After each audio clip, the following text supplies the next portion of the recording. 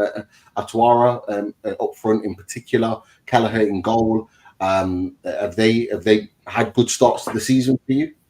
Yeah, definitely. I mean, picked up 13 points so far, and no offense, Ali, but at the start of the season, I was thinking Brentford are in big trouble here because I'm looking and I'm thinking, right, they've lost the number one, they've lost the manager, they've lost the captain, they've lost two of the main scorers in Wissa and Burmo, and I'm thinking they're going to really struggle. But no, I've been pleasantly surprised by them. The games that I look back on that I watched, the Man United game, where they won quite emphatically. That goal at the end was absolutely brilliant, and then obviously that great victory against Liverpool, and as well to mention, I think in terms of signings, I think they've made true signings. Like Kayode is a decent goalkeeper. I think he'd do a job for them. I think I thought the signing of Henderson was clever as well because they've brought in a bit of an old guard, a player who knows his way around the Premier League, is obviously vastly experienced, and you only have to look not too far down the road from us when you look at Granit Xhaka and what he's done at Sunderland.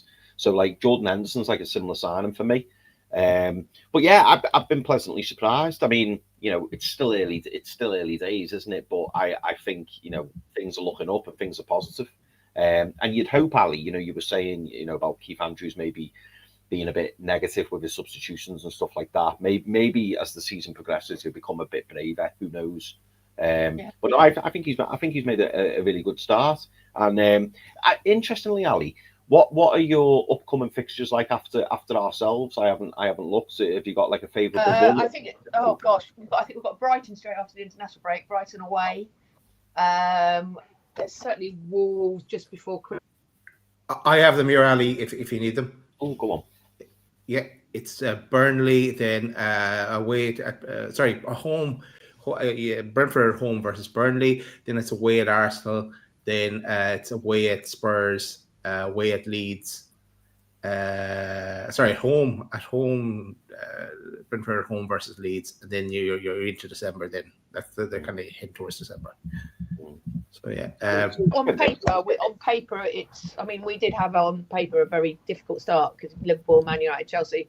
On paper, we've got after year we've got a few easier in inverted commas matches, which are the sort of games that we lose generally. So yeah, I mean, we would be hoping to get quite a few more points on the board before Christmas, but you never know with Brentford. Sort of like we'll drop points where we don't think we should drop points, and we'll pick up unexpected points like beating Liverpool. So it can go either way. But I'll just come back to Henderson. I mean, I'm fully on the Hendo. I think every Brentford fan is fully on the Hendo bandwagon now. I mean, it's just sort of like gone. Absolute revelation. I mean, he is still a very, very good player. You can see it pass. Like you said, the experience is something. It brings something that we've lost, especially with Norgard going. But his passing game, which is hugely underrated, and he's been a brilliant signing for us. I mean, he still quite happily gets through 90 minutes. So, it has been quite an inspired signing. It was one of those ones where you heard about it. I was in Switzerland at the Women's Euros at the time, and one of my friends said, "Oh, you've signed Jordan Henderson," and I immediately said, "Well, that's either inspired or a complete disaster." So, but it turned out it was an inspired signing, and on a free, it's like I can't go far wrong there. And Kelleher is definitely an upgrade on Flecken. Yeah, definitely. Any time to beat Sunderland to a signing is always a good thing. So yeah, we're in full support of that. Look, we've talked about some positive things. Look, we've got to talk about it. The elephant in the room is a player of a huge discussion, and it is Yoane Wissa. Obviously, he has. I'm sorry. Obviously, he has signed for Newcastle United, although we haven't seen him yet. But look, just from a Brentford perspective, because we didn't really get that perspective over the course of the summer. As you've mentioned, we were in a similar boat ourselves with our striker. How did it go down for you as a Brentford fan? The whole situation, how did it kind of come about?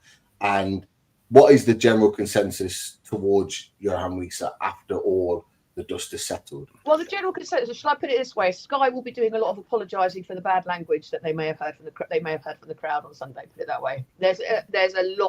We've been working on a lot of chants over the last few weeks with a lot of bad language. No, I mean, it didn't go down well at all. I mean, you compare the way Mbumo left with the way Wissa left, and it's chalk and cheese. You know, the Mbumo transfer to United was quite protracted. We held out for our valuation, but Mbumo came in, he trained, got his head down, didn't say anything, got his move. Wissa, complete opposite, decides to throw all his toys out the pram. The club had no intention of selling both Mbumo and Wissa this summer, and it was only because you came in with, I'm not being rude here, but frankly silly money for a 30-year-old who had 2 years left on his deal. That they sold him. They would have sold. They would have ridden it out because they didn't want him to go. But you just gave us an offer we can turn down at that point. But I think and I would say the same about Isak. I think both of them have behaved appallingly to clubs who have put them in a position where they can go to bigger clubs and play Champions League football. And I think it spoke volumes that when Brian's transfer was confirmed, the club put loads of stuff on socials about, how all this history at Brentford. And I think Wissa's was just like, we can confirm Yoane Wissa has joined Newcastle United. And that was it. The club was furious about it, as the fans were. And I think, and rightly so, I think he would have probably have got that move eventually with the money that you put in, if he just kept his head down and could have left on good terms. Because if any player in that squad you thought was going to behave like that, you would not have said it was going to be Wissa. We used that same template when our player left as well for that goodbye message. And I must credit you, Ali, because I remember this was a couple of seasons ago. We asked you how much you wanted for Boyne and Bueno, and you said 100 million. You nearly got there. 71 million. You weren't far off. He had longer left on his contract at that point. So I think at that point he had about 4 years left on his contract, whereas now it's he only had a couple left on his contract. But I think he's worth every penny, and United are very lucky to have him. Do you know what I think's really good as well, Ali? Just to go back on Vista for a moment. I thought Keith Andrews handled the situation really well, because he was constantly getting asked, wasn't he? What's going on with Vista? What's going on? Now, he could have thrown him under the bus, technically, couldn't he? But I thought he protected him pretty well, which was good of him. A bit like what Eddie Howe did with Alexander. Yeah, I was about to say exactly the same way. I don't think as a manager there's any other way really you can handle it, because you don't know, you might end up still having that player, and then you've got to reintegrate that player somehow. Yeah. So I think they both handled very difficult situations very well. Yeah, absolutely. Sorry, go on. No, I was just going to say as well. Am I right in thinking, Ali? Because we heard mixed reports. Obviously, we're not as close to the Brentford news as what you are, but we heard conflicting reports, or I did anyway, on Sky Sports News. Because 1 minute he was on strike, then he took all his Instagram stuff down, which somebody mentioned there. And then all of a sudden he was training again, and then it sounded like he wasn't training. He wasn't struck. He left the training camp in Portugal, the summer training camp in Portugal, on strike. Went back without permission to. Well, I'm not sure whether it was to the UK or to France. I'm not sure. Then he sort of came back and started training. Then we had deleted all his Instagram nonsense, which I think did Isak do something similar, or said something, put something on Instagram, didn't he, at some point? It was a statement. It almost felt like whatever Isak did, Wissa was going to do at one point. I don't know what level he was training. He was training again, but not with any real enthusiasm. And I think it goes to show with Isak, with the injuries that he's picked up at Liverpool, it's like if you don't have a proper pre-season and then you go and try and play football at a high level, then you're likely to get injured. Who knew? It's all like they're both. I think, I can feel. It's not a situation that we would have wanted, and I'm sure with Isak, it's not a situation that Newcastle would have wanted either. It's just, it's a shame that bad behaviour gets rewarded, really.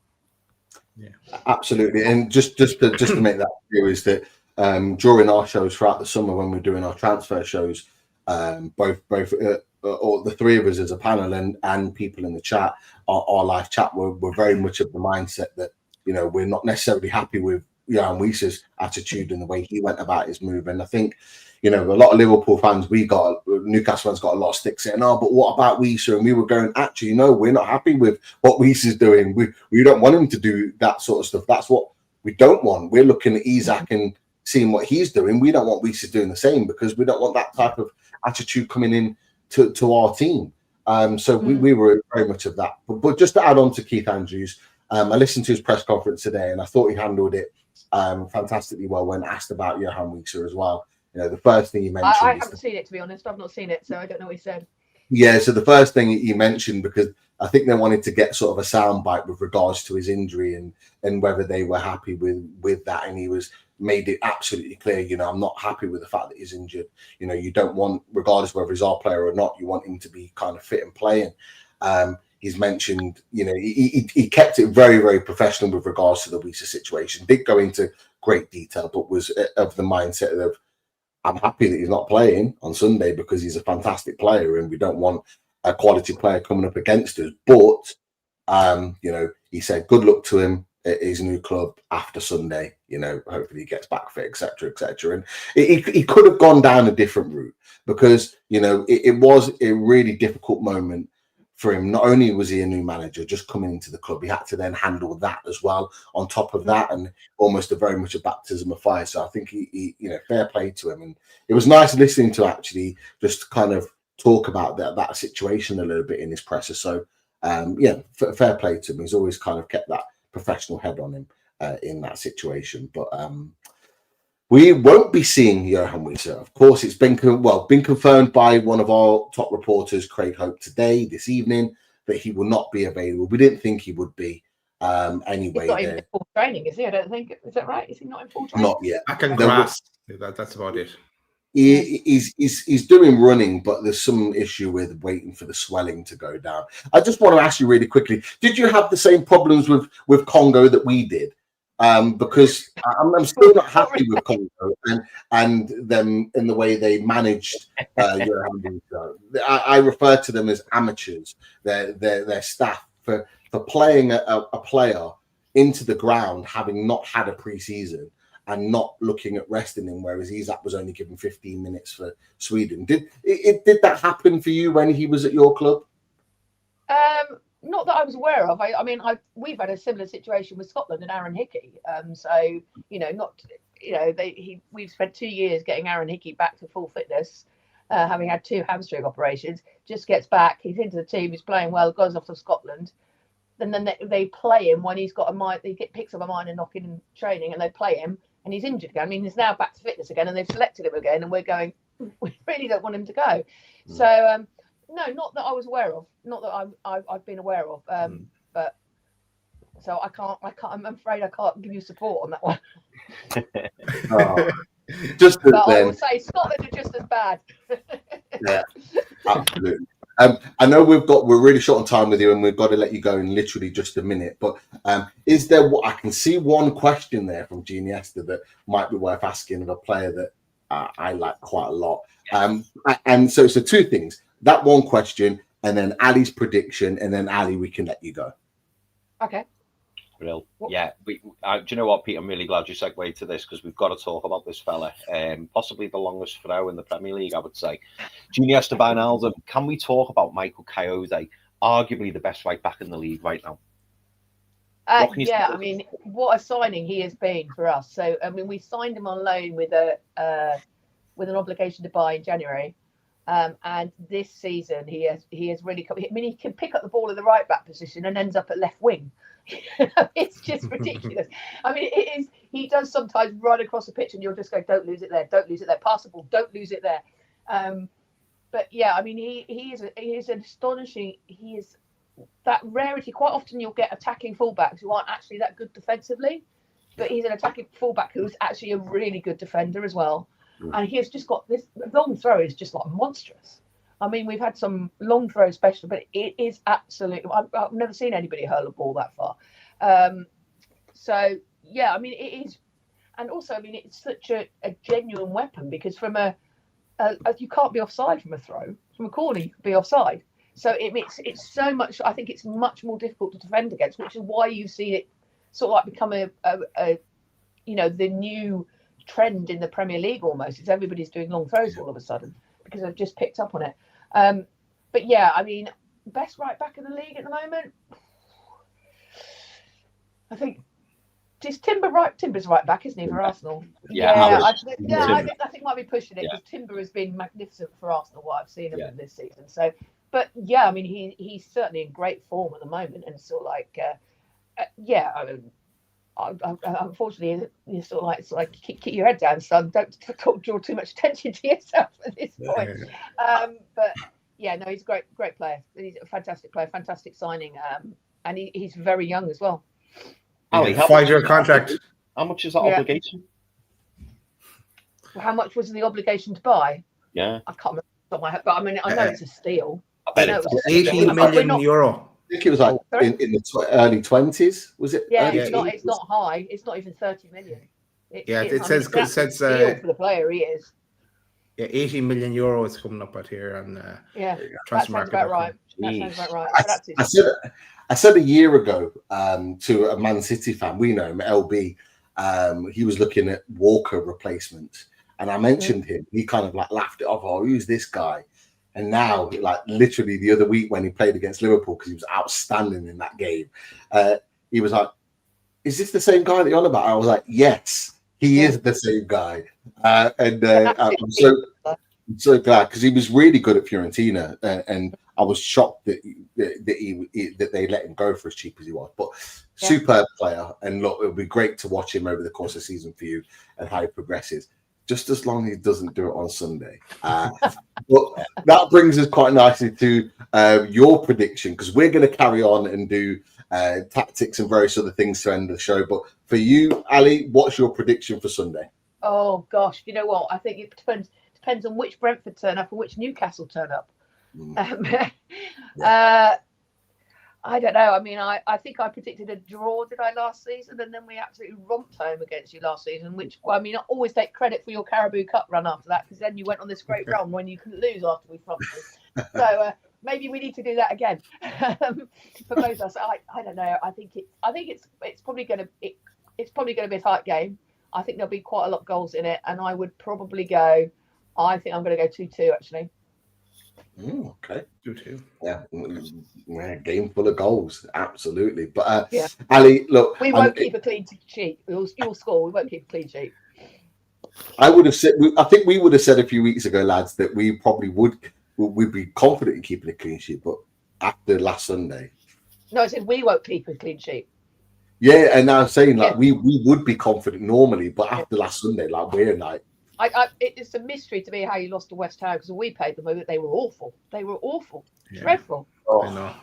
Bad memories. But Ali, I know you haven't been feeling well recently, so massive thank you for you coming. Thanks, Ali. Thanks for having me on. Just plug where you talk and you do your podcast for before you leave. I contribute occasionally to the Besotted podcast, which is just at Besotted. On Twitter and at Besotted Brentford on YouTube, and it's at Besotted on all good podcast platforms. Brilliant. Hyperlinked as well on the show description, so click on that and subscribe there. Make sure you go subscribe. Ali, have a fantastic evening. Best of luck for the rest of the season after Sunday, of course, and we'll speak to you soon. All right, cheers, guys. Thanks, Ali. See you later.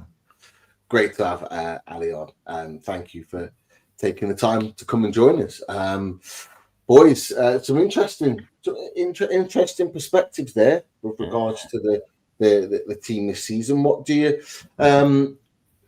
what are your thoughts going into this game? Obviously, we've now got the Bilbao game out the way.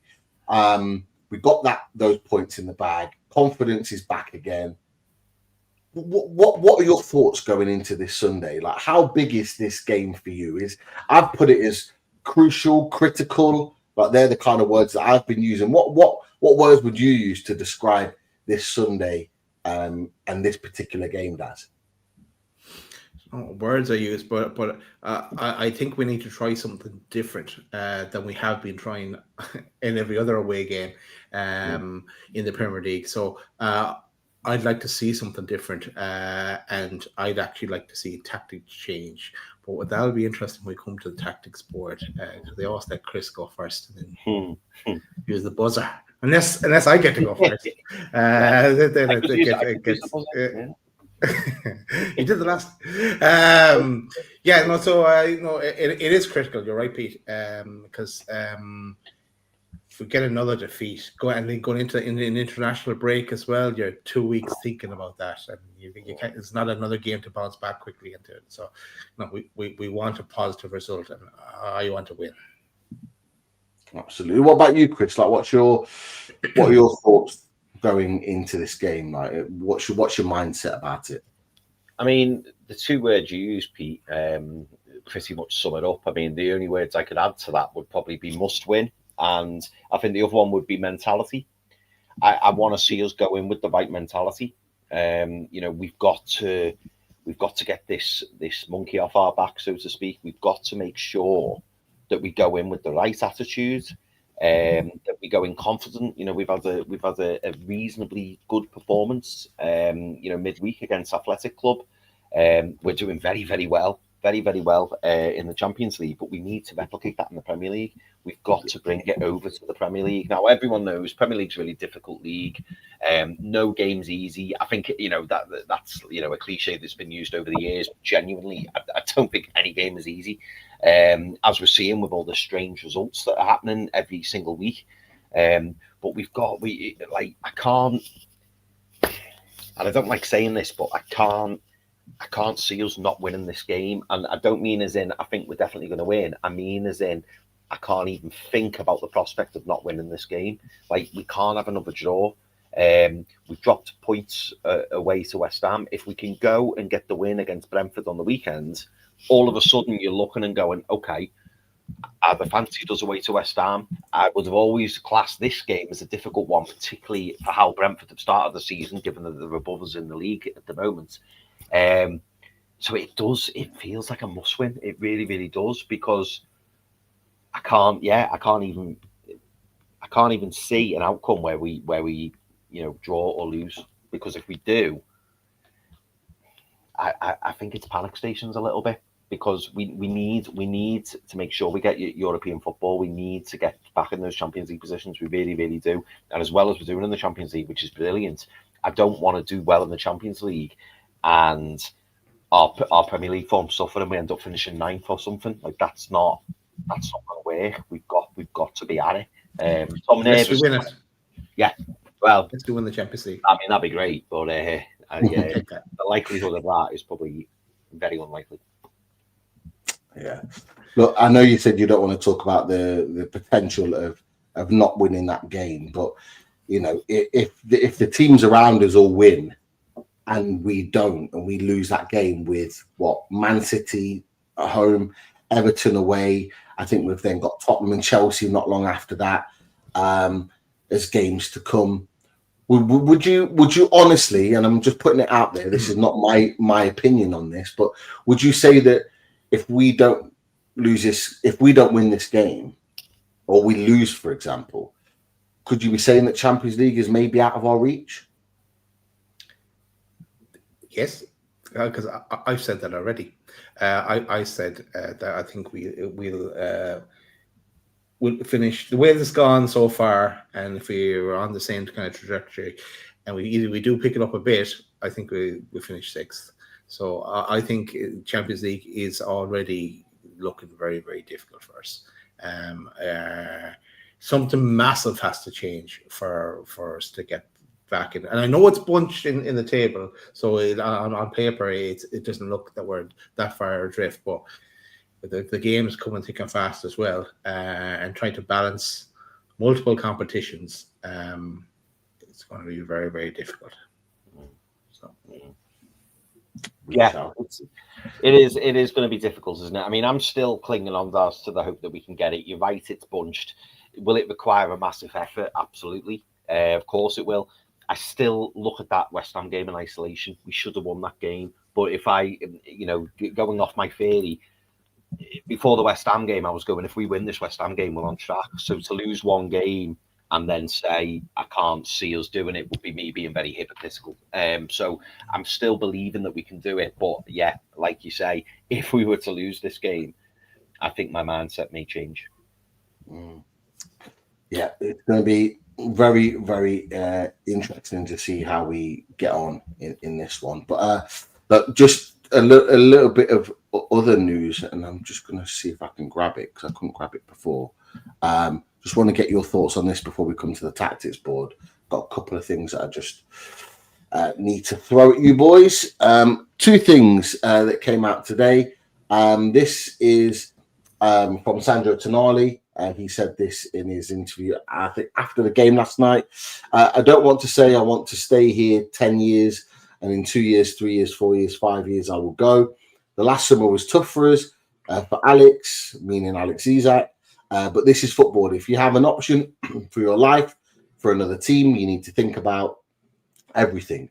I don't want to say yes, I want to stay here for 10 years, but now I'm happy here. I don't think about another team. What do you make of those comments? There's been mixed reaction to that. Lots of people saying yes, he's kind of showing that he wants to stay at the club and he's happy here. Some are going, that seems like he's angling potentially that if a team comes in, he will look to make that move.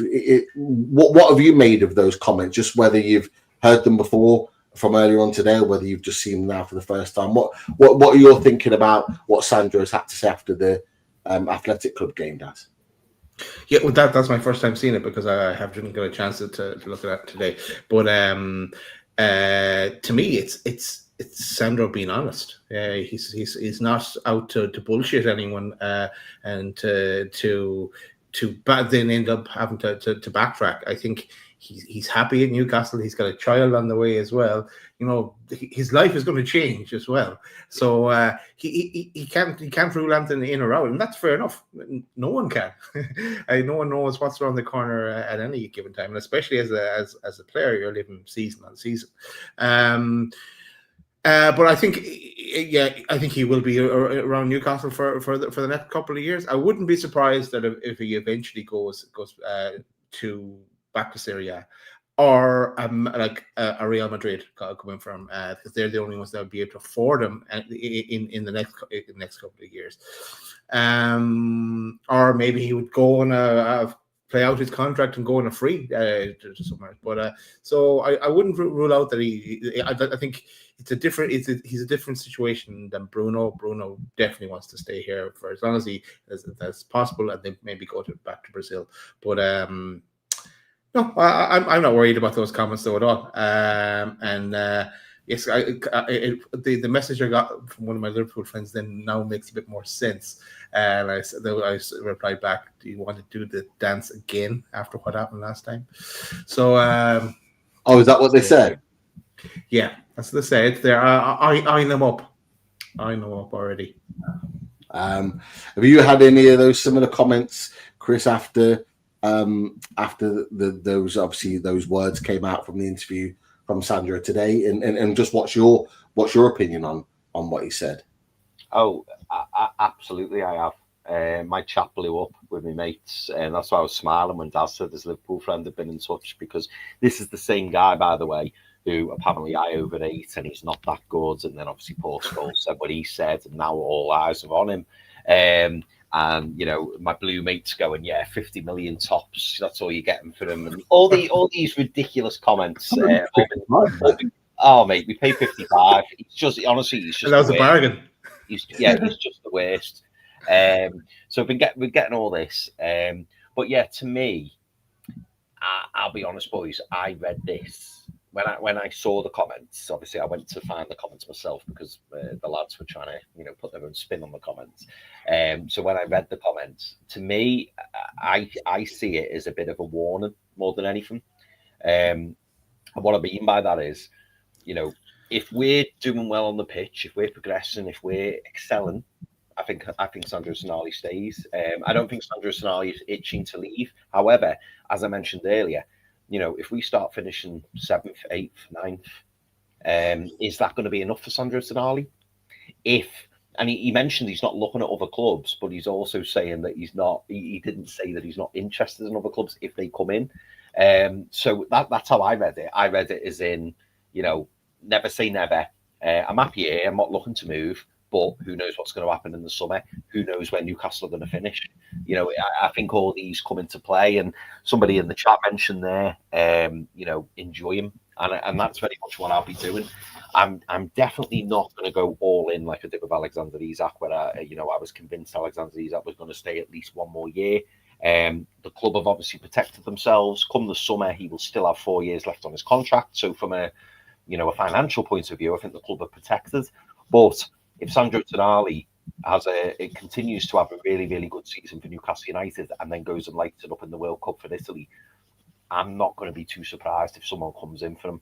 From what you said, Daz, I find it difficult to see him going to Italy purely because of the money, as you say. I don't think we can afford them. But it wouldn't surprise me if, a Real Madrid, a Bayern Munich, PSG, Barcelona, whoever come in for him. It would not surprise me if he turned around and said, I want to go. And really, in the position that we're in right now, if one of those massive 4 clubs were going to come in for him, I couldn't really blame him. Do I think he'd join another Premier League club? Probably not. But again, I think it just depends on the money on the table. I think it depends on where Newcastle are. So I'm not worried. I'm not sitting here thinking, oh, he wants to leave. Nothing like that. But I think, how many players come out these days and say, yeah, I'm not going anywhere. I love it here. Like, not many players do that. And I think probably Wissa and Isak last season. Yeah. I just think he's being very careful with how he words things, but at the same time, it does look a bit. You could argue as well, it is a bit of gesturing. It's almost a bit like playing me cards close to my chest. Let's see what happens with Newcastle. And also, boys, as we've discussed with Keith Downey on a previous show, could it be that him and his agents have had a little chat and he's gone, might want to put a little bit of pressure. Let's see if we can get that pay rise in. Who knows? Yeah, could also be part of his. Sorry, could also be kind of part of his therapy that he's gone through as well. Honesty is the best policy. He's being completely honest in his dealings. Sorry, Pete. No, it's absolutely fine. I find it quite interesting. I thought, I also thought it was very honest from him. I think if anything, a lot of our players have learned a lot from this summer. I think they've learned a lot in terms of respect and doing things the right way. I see it very much like I'm very happy playing at Newcastle United. I love the club. They've done a lot for me, etc., etc. I've obviously signed an extension when I was going through that process. But if a Real Madrid or a Barcelona come in for me, I am going to consider it. I find it very much like that. That's the case. And to be fair, who could blame him? I don't see him going back to Italy. I do see him going back to Italy, but I don't see his next move going to Italy. Yeah. I think stages. Yeah. I think if he goes back to Italy, he'll go back to Italy in his 30s. He's 25 right now. I think he could still do another couple of years at Newcastle United, then go to a top club for three or 4 years. Then in his early 30s, 32 onwards, maybe go back to Italy. And you know what Italian players are like? They'll play until they're like 40. So he could probably still go and have 5-6 years at AC Milan or somewhere, and just go and play for his boyhood club and just see out his career there. And you can see he's got an engine. And it will go for. You know what? I wouldn't put it past Italian players. They do around clubs, but AC's is that's his love. And they love love. But so that's what I saw it as. Am I worried at this point? Absolutely not. But it goes then back to my point, boys, that I asked you, when I said, is this a must-win crucial game? And for me, It absolutely is, because we need Champions League football. Like, I've maintained right from the beginning of this season, when like predictions were being put out there, Newcastle United need to finish 5th. If we finish higher than that, great. It means we've had an outstanding season. But I think target should be 5th for Newcastle United. Back-to-back Champions League. What were we talking about? Were we talking about it on the preview or on last night's show? I think we were looking at the money that you get per game, the 1.8 million, etc., etc. Imagine having 2 years of that. 2 years back-to-back of that sort of money would be able to go out and properly spend in the market and really attract some top players. Puts us in a really great position. But more importantly, lads, it shows the likes of Sandro Tonali that we are able to consistently play in the Champions League and play at a high level. There's no point in having a great season. And look, I'm not. It can be a great season if we get to the latter stage of the Champions League and the knockout phase, and then we go far in the distance and do what Villa did, say, for example, and get quarterfinals. And it'd be a great season to then not be in it next year. It's a bit like, it almost kind of would be a little bit of a damp squid. Like you get there and you get so far, you have such a great campaign. You don't quite win it, but you have a great campaign. And it's like, right, next year, no, well, we're in the conference or the Europa, or maybe not in Europe at all. And it's that's not what Sandro Tonali wants, and that's not what Sandro Tonali deserves. And that's the thing.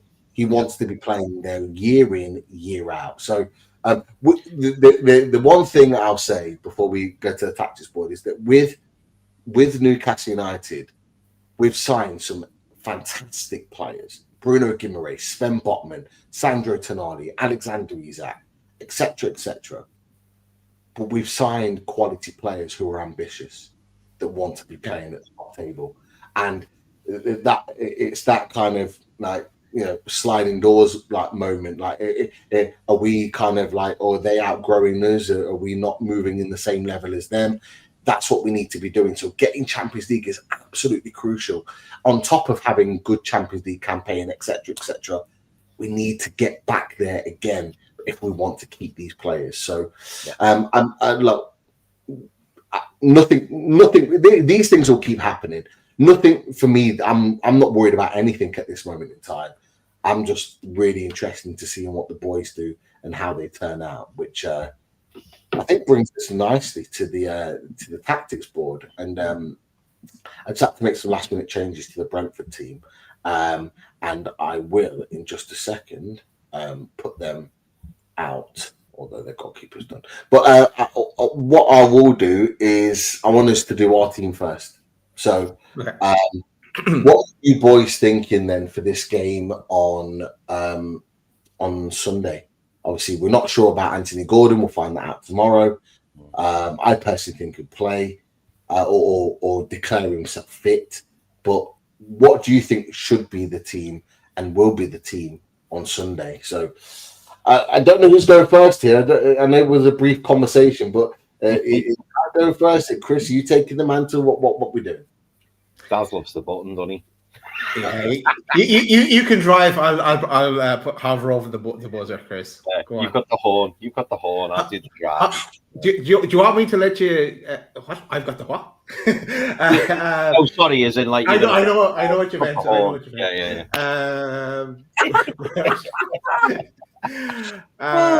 Incredible. Do you want me to let you get through your full team and then buzz in, or do you want me to buzz in? Yeah, okay. Keep us in suspense, guys. Keep us in suspense. Yeah. So I'll whiz through my team, and then you can do it, and then obviously, you know, and then people have the opportunity to do the horn if he disagrees with you. So yeah, I like that. Okay, so my starting 11 that I am going to put out is as follows. Okay, so I'm going to go with Nick Pope in goal. Okay. Played well last night. Played well. He did. Yeah, he did. Really well. He did, and I think he'll stay in between the sticks, particularly after a clean sheet. Why would you not? Left back will be Dan Burn. Okay. I'd love to see Lewis Hall, but I don't think it will be. I think he'll get another decent cameo. The centre backs, I think, will be Sven Botman on the left hand side, Malik Chow on the right hand side. Yeah. And I think the right back will be Kieran Trippier. Okay. I think the holding position will be held by Sandro. Pete's hovering over it. He knows the score. Right centre mid will be our captain, Bruno Guimaraes. And I have this problem every single week because I have this feeling that I want to put. I want to put Jacob Ramsey in. Now, I think I'm going to go with Jacob Ramsey because I just think we've got to have to manage Joe Linton's minutes. I still don't think he's 100% fit. He's improving, don't get me wrong, but I still don't think he's quite there. And obviously, we've got to be careful with this squad. It's a squad game, so for me, I think we just need to manage his minutes, and Jacob Ramsey will be chomping at the bit, and I think this game will be good for him. Right, in terms of the number 9 or the number 27, as I may say, that will be Nick Voltemade. Lovely stuff. Yeah. Pete, I don't know whether Daz will overrule me here. Pete, I don't know whether you'll get a chance to press your buzzer, but the left wing for me is going to be Harvey Barnes. Okay. And I think, and maybe Eddie Howe's had this in mind, given the fact that I don't think he started him, did he? I'm going to go with Jacob Murphy on the right wing. Mr. Murphy on the right hand side. That is the 11, I think. Right. I thought he wasn't going to press it. I didn't think he was going to press it either. I thought he got it. I thought you'd nailed it down. If I speak, I'm in trouble. Right. Let's go. You're all wrong, Chris. You got even the tactic wrong. 5 at the back. We need to try something different. So I'm going to go 5 at the back. I'm going to. The first name on the team sheet, as always, is going to be Dan Byrne for Eddie Howe. Not for me, for Eddie Howe. So you move Dan Byrne into a centre back position there. Pete, move Malik Chow and Botman in the centre, and stick Lewis Hall in there as our attacking left back. Okay. It's time to bring Hall on and give him at least 60 minutes. He's well able for it. Trips, leave him where he is. We're going to have to take Ramsey off the pitch, I'm afraid, and sit him there beside Joe Linton, and they can battle it out for who's going to come on. So, yeah. Then I'm debating whether Murphy is fine. Nick Voltemade is fine. I'm debating whether to go Alanga. Who will link up best with Lewis Hall? Will it be I think I'll probably stick with Barnes. I'll probably stick with the rest of what you have, Chris, because Barnes, there's a nice little 1-2s, but you'd have the pace of Alanga busting with Lewis Hall. It'd be interesting as well. So Alanga will come on at some stage, but I think I'd start with that, and that would give us be a bit more solid at the back, with a pace then on each of the wing back positions, the crossing of Murphy. Potentially a bit lighter in the middle, but we might need it as much. So that's what I go for. What's different? I'll be honest with you, I don't even know where the button is. But when I press it for you.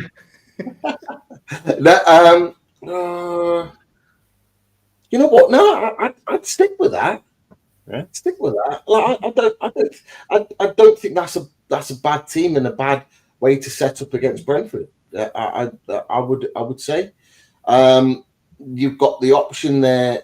The only thing you could probably do is bring in another midfielder. So I would potentially do this. I would potentially do that. 5-3-2. Yeah, and maybe have those two like that. That's probably how I would set it up. Personally, is that you've got your width from Trippier getting down there, Lewis Hall getting down there. Yeah, that's probably the way I would probably do it if we were going to go 3 at the back. Is keep that midfield 3 in there. You know what I liked about Joe Linton yesterday, and I need to see it more from him, is him arriving into the box. And I think he could be the third guy. So when we're attacking or certainly counter-attacking, you want these two making the runs forward. It'll almost be like a little bit like this, because Barnes will make the runs in and behind him if this formation was to happen. He'd make those runs in and behind. He's really good at making central runs as well, in and between players. I know he does a lot of work out on the left, but then you've got Joe Linton adding into the three. So in attacking phases, you're probably going to look at the team being a little bit like this. Okay, and in case of we stay really solid at the back, you've got Chow as your recovery guy, but you've got your kind of your physicality and your height to win the ball. It may even be a little bit like this, to be fair. You're probably going to find it like that in attacking phases. So you got in possession and out of possession, Pete. Is it just like Football Manager? Well, yeah, this is it. Yeah, absolutely. And it's working a treat for me as well. Yeah, in the top three in the Premier. So yeah, not doing too bad. But yeah, in attacking phases, this is how I see the team setting up. If it was to be like that, and then obviously, of course, from a defensive point of view, I think they'd shift back into a three. Lewis Horde is a good defender anyway. Trippier is very good too. I wouldn't be against having a team that looked like that, personally. Now, look, to be fair, I wouldn't be against any of those setups, even if it was kind of the two in midfield. The only issue is that two in midfield is that I'm not sure having Bruno Guimaraes as a two in the midfield works, because he's got the engine, but he hasn't got the legs in recovery. And you know what Bruno's like. He likes to get forward, but he's not great on his recovery runs. And I'm not comfortable with putting all that pressure on him to do that and to recover everything all the time.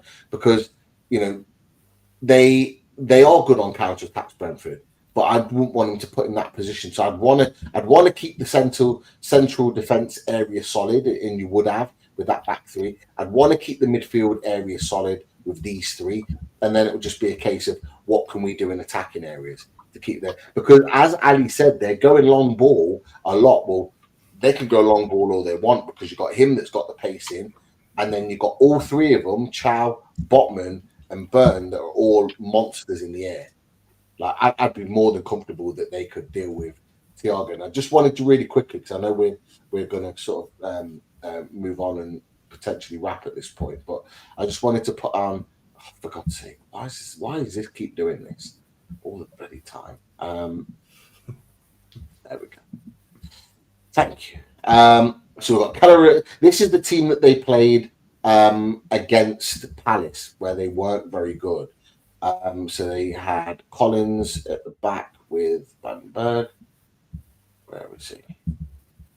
Yeah, so this is the team to look at against. They had Aya, left back. They had Henderson. Pete, I'm gonna duck, mate, but I will catch up with everyone later, and I look forward to hearing what your predictions are. I'll put my predictions in the private chat. We'll see what I've gone for. But thank you everyone for watching, and yeah, I will watch the rest of the show back when I'm home later. No worries, fella. Cheers, guys. Take care, boys. See you soon. See you soon. We've got Sharda. Can't have two nines. Sharda and Eagle. So Sharda, I think, is a different number. We'll keep it for that for now. So that's what they looked like in their last game. This is what they looked like. So you look at that. We have to play three in midfield if they're going to play three. We can't go 2 for 3 because they're dominators. Yeah. But you're looking at a real good battle in that area there if we play that position. But what made you go 3 at the back, Daz? Yeah, just I want something different. I just think we need to mix it up a bit, and like it has worked well for us in the past, and I don't know we've used it against big teams, but we can't buy a win away from home, so why not use it here as well? We're getting stung, so we need something different, and I'm open to your call here as well, Pete, with the 5-3-2. And even then bringing on Alanga at some stage as well, the pace of him later in the game will rip them apart. He has to click from sometime, I think. And they do have dangerous players as well. That Damsgaard is very good. Sharda, he's come and hurt us at times before as well. And this Kayode guy that you were talking about earlier, and Alli was saying he'd be all over the shop. So Nathan Collins is solid as well. So interesting. Yeah, I think the thought of the three at the back, I think it changes the style and the dynamic of the team, and it asks. I think it asks Brentford different questions that I don't think they maybe would have necessarily prepared for. That'll be a hell of a battle in that midfield three, which I believe we can win. I think Atari is great at getting forward, and it'll be a bit of an issue for Dan Burn. But I think going the other way, I think Lewis Hall could get a lot of joy. And I think with Harvey Barnes maybe coming over there and doubling up, I think Kayode could have it as a bit of a difficult day for him. Voltemeda has got to occupy these two. He's got to occupy these two. He has to get there, and he has to be in the box. We need him getting in the box, trying to get on the end of things. So it's a big ask for him. But it could go the other way. And like I said before, it could go the other way with and I'll just bring it back to the kind of, where was it? The team that you selected. So I think you had this, and you had Joelinton off, and you had sort of like a 2 with. I think that was how we sort of set up there as a 3-4-3 type formation. So but it's going to bring Nick Voltemade even further into the middle of the pitch, though, if we're doing that. That's the only thing. So it's an interesting one, but let's see how that one plays out, because I think either one of those styles I think could work, but I would just prefer having the 3 in the midfield just to keep it tight. And then you've got the likes of Gordon if he's fit. You've got the likes of Asula if he's fit. You've got Alanga, for example. You've got the likes of Ramsey, Miley. Coming off the bench, Willock, Joelinton. You've got players coming off the bench that could influence the game. But if Joelinton's playing, you've still got the likes of Alanga, Gordon, Miley, Ramsey that could come off the bench and impact the game. So there are positives to that. But first and foremost, we must not lose, and that's the key. We must not lose that game. So set up with 3 at the back, I think, is a good option. That's definitely. Yeah. Let's wait till Sunday to find out. Absolutely. So at this point now, we'll get to our predictions. I think before Chris went, I think he left his prediction. He did. Chris' prediction was he's saying 2-1 to the Toon, but he says he thinks it'll be a nail biter. Yeah, I think it'll be a nail biter too. I'm going to go Newcastle to win. I'm always going to back our team. I'm going to go Newcastle 3-2. I think there'll be goals. I'm going to go 3-2 on this one. Goals galore, but we just edge it. But what about you, Daz? What do you think? I'm going the opposite. I'm going 1-0 Newcastle. Oh, it'll be tight and a 1-0 cagey affair again, a nail biter, but a 1-0, and I'd be delighted at a 1-0. I take the 3-2 as well, but it'd be great to get a win, especially going into the international break. You don't want the doom and gloom for 2 weeks. Please no, please no. But look, I like the 1-0. We get the win, clean sheet. Great way to go into the international break. So look, but as we've all said, we just need to win. Get those 3 points on the board. Give us some confidence and boost us into the international break. But get your predictions, people, in the chat. As we shit out, we'll flash them up onto the screen. But yeah, that's a wrap. The away days match preview is done. It's in the bank. We will be back Sunday. Sunday evening. Sunday evening. So I think people that are watching the show, people that are watching it back, the notification bell for some people isn't working.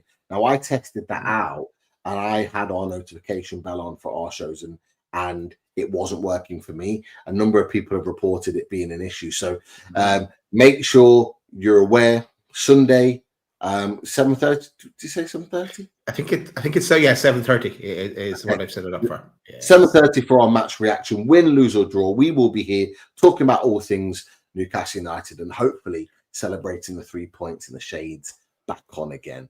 But look, make sure you do all the good things. Sophie's telling you in the chat right now, along with Jean Esther and Tom. Hit that like, subscribe if you're new. When the show finishes, get that hype button hit. Been hit some great numbers on the hype, so make sure you get involved in doing that. And enjoy your Thursday evening, people. We are out of here. Bitter Nick Walter, mate, to see us out. Right, have a good one. See you on Sunday. Oh, come on, move a little closer. Come on, I wanna hear you whisper. Come on, settle down inside my love.